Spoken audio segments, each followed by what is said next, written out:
친구들에 의해 습관적인 교회 생활만 했던 지난날의 저의 모습도 강하게 떠올랐습니다. 하나님이 이제는 안 되다 싶어서 저를 여기까지 보내셨나 하는 생각이 들었고, 이제는 홀로 주님 앞에 나아가는 뜻으로 받아들여졌습니다. 하나님의 존재를 그렇게 느끼기 시작하면서 맨날 놀기에 바쁘고 즐겁기만 하던 밴쿠버 생활이 갑자기 변화가 왔습니다. 노는 것도 심하게 질려가고 학교도 뜬금없이 망했습니다. 진짜 망했습니다.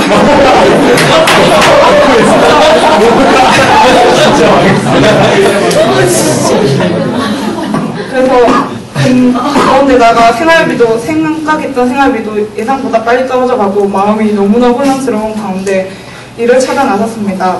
정말 마음에 드는 곳을 찾았는데 하필이면 주말반으로 고정이 되어버렸습니다. 이 일 때문에 교회를 처음으로 빠지게 되었고 시험에 굉장히 들었습니다.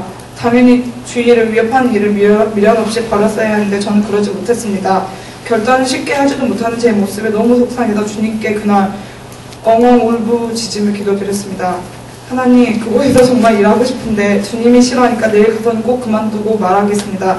근데 주님, 저 외국 생활하는데 기본적으로 먹고 사는 걱정은 안 하게 해주세요. 주님께 모두 다 맡기겠습니다. 라고 기도를 드리고 집으로 돌아가는 길에 마음이 이상하게 들떴습니다. 남이 듣던 말건 신목소리를 혼자 신나서 촬영 부르는 걸 지도하십니다. 그 다음날 하나님이 저에게 곧바로 응답을 주셨습니다. 제가 평일에 고정적으로 일하게 된 것입니다.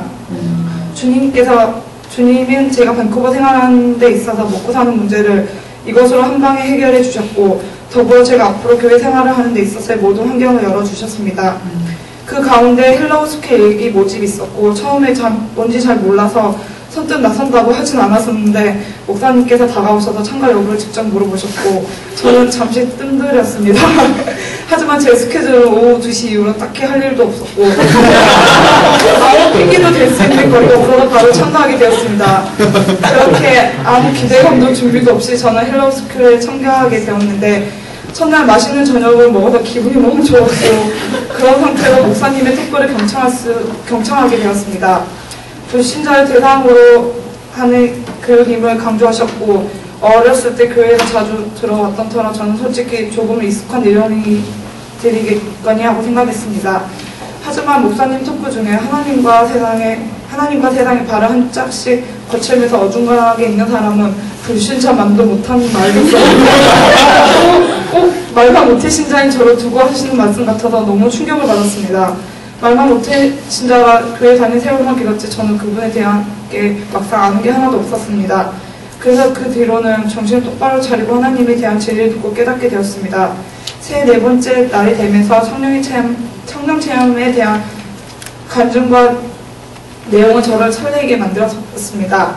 성령 체험이라 하면 어릴 적 수련회 때 제 주위 사람들에게만 일어나는 일이라고 생각했고 관심도 전혀 없었습니다. 하지만 누구나 다 구하면 다 성령을 받을 수 있다는 설교에 저는 정말 기대를 하기 시작했습니다. 이제 하나님을 알기 시작했는데 저도 제대로 가까워질 수 있는 기회가 왔다는 것에 너무나 감사했습니다. 항상 못 모르고 나서서 하지 않는 저를 위해 어떻게든 사랑을 통해서 환경을 통해서 헬로우 스쿨에 참가하게 해주신 주님께 너무 감사했습니다. 점점 저는 감사함의 자세로 헬로우 스쿨에 임하게 되었습니다. 그리고 마지막 성령 수양의 날 성김이가 제 발을 씻겨주는 순간부터 저는 너무 감격을 했고 태어나서 처음으로 하나님께 진심 어린 사랑 고백을 하게 되었습니다. 저를 목숨을 다하시기까지 사랑하시는 하나님 아버지, 저도 정말 사랑합니다. 라고. 그러자 제 가슴은 미친 듯이 뛰고 뜨거워지기 시작했습니다. 그러면서 혀가 말렸고 저는 한국말이 아닌 다른 언어로 기도를 하기 시작했습니다.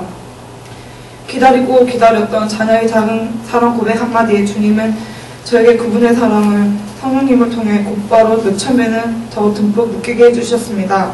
저를 사랑하심이 주체할 수 없을 만큼 크다는 것을 느꼈고 그 사랑 앞에 저는 저의 죄를 떠오르게 되었습니다. 그러면서 지난날에 하나님을 등지고 살았던 죄를 회개하기 시작했고 그래도 나름 부드러웠던 방언이 이제 그동안 뭔가 많이 묵혀왔던 불순물을 토해내듯이 거칠게 나왔습니다. 그렇게 한참 재고백을 하고 나서는 회복되었음을 느꼈고 마음에 무한한 평안이 밀려들었습니다. 주님 안에서 이제 참다운 자유를 느낄 수 있었습니다. 성령을 체험하고 나서는 기도하는 게 너무 즐거워졌고 지치지도 않고 하나님께서 저를 사랑하시며 순간순간 은혜를 주셨던 것들이 흔들림 없이 말씀의 기초에 서게 되었고 무슨 일을 하든지 주님이 함께 하심을 알게 담대해졌습니다. 이제 세상에 무서운 게 딱 한 가지만 있다면 하나님과 다시 멀어지는 것입니다. 주님만이 제 인생의 주인이시며 저를 위한 놀라운 계획을 가지고 계시며 그 계획 안에 있을 때 비로소 평안하며 가치 있는 삶을 살게 됨을 믿습니다.